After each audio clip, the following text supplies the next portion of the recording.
Good morning, everybody, and winter has returned with a vengeance.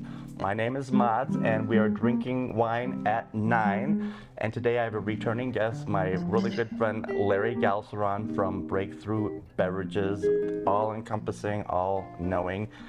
And today we have a beautiful lineup from Gundlach Bundschu out of Sonoma. So, Larry, welcome back to the table. Thank you, Mats. Let's talk about these wines. So, Gundlach Bundschu, family winery, started in 1858. Jacob Gundlach came from Germany and bought 400 acres in Sonoma Valley on the south end, right along the Carneros AVA. Loved the land and named it Rhineland because it reminded him of his hometown in Germany. So hence Rhineland Vineyards. It's not really labeled on the vineyard or the bottles, but it's what they call it. Right. 1858. That has to be one of the oldest family-owned. They are wineries. one of the oldest. Technically, I think they are the oldest now. Buena Vista was, Sure. but then they sold to a bigger entity, and so now they're the oldest family-owned. Original family-owned winery. That's incredible. 1858. James Buchanan was our president, and this was before the Civil War.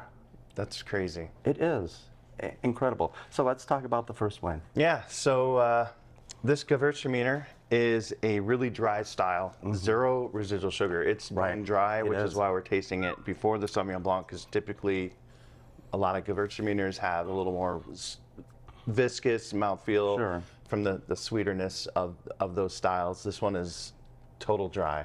And for those out there in our audience, our viewing public, Gewürz is a little bit German for spice. And it does have some nice Christmas, fall, autumnal spices that are just so embracing. Yeah. Very palatable. I get a lot of floral notes on the nose too, which it's just a lovely wine. Yeah. Not many people seek out Gewürztraminers because they think, oh, what am I going to pair it with? Dessert? Yeah. No. Yeah. It's very versatile. You can pair it with whatever you want. There are no rules. No, it's an open door with this dry style. For Gorgeous. Sure. Gorgeous. I like this a lot. So Gundlach Bundschu, they are now 6th generation. Katie, she was actually just in town last week, going to some stores, talking to the people, showing the wines.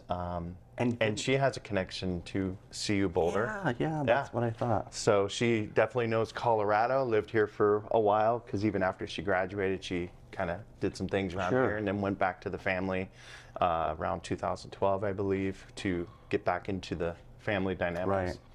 And I think before we go on to wine number 2 and the rest, we have to give kudos and accolades to the winemaking team.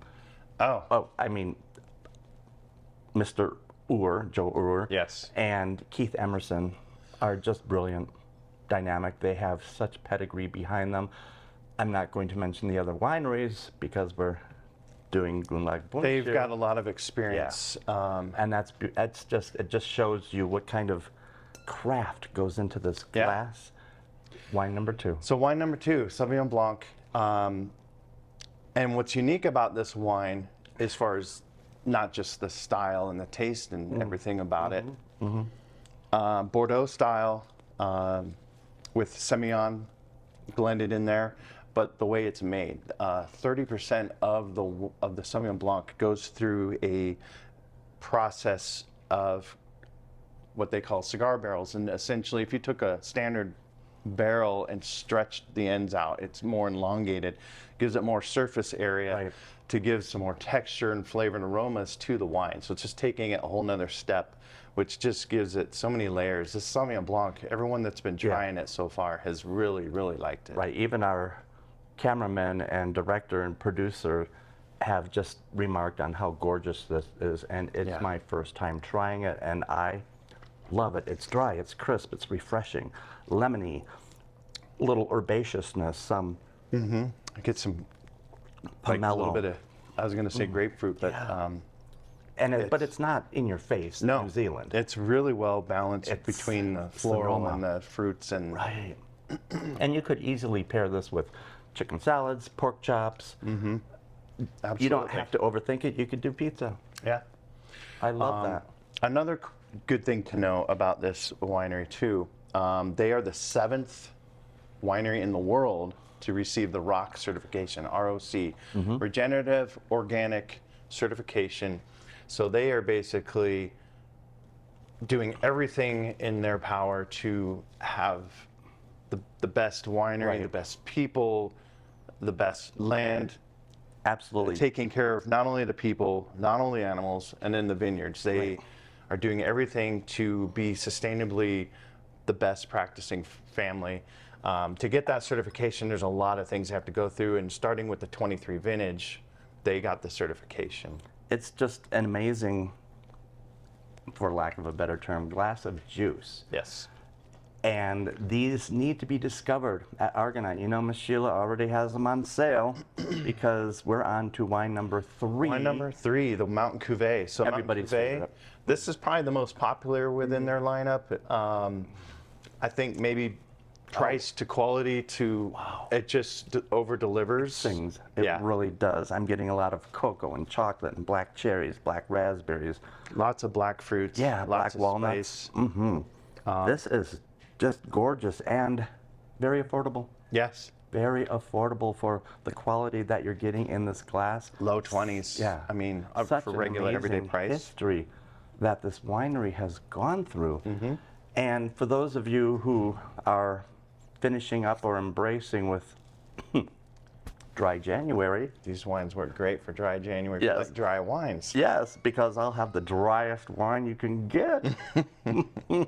But bless your hearts. Yeah. We so appreciate your patronage. And before we discuss more, please vote for Argonaut in the Westward Best Liquor Store. We appreciate your support and your continued loyalty. Oh, this is delicious. Yeah, Merlot based with some Cab Sauv and I believe Malbec to round it out. Oh, it's just And all of their wines, elegant. at least these are using French oak.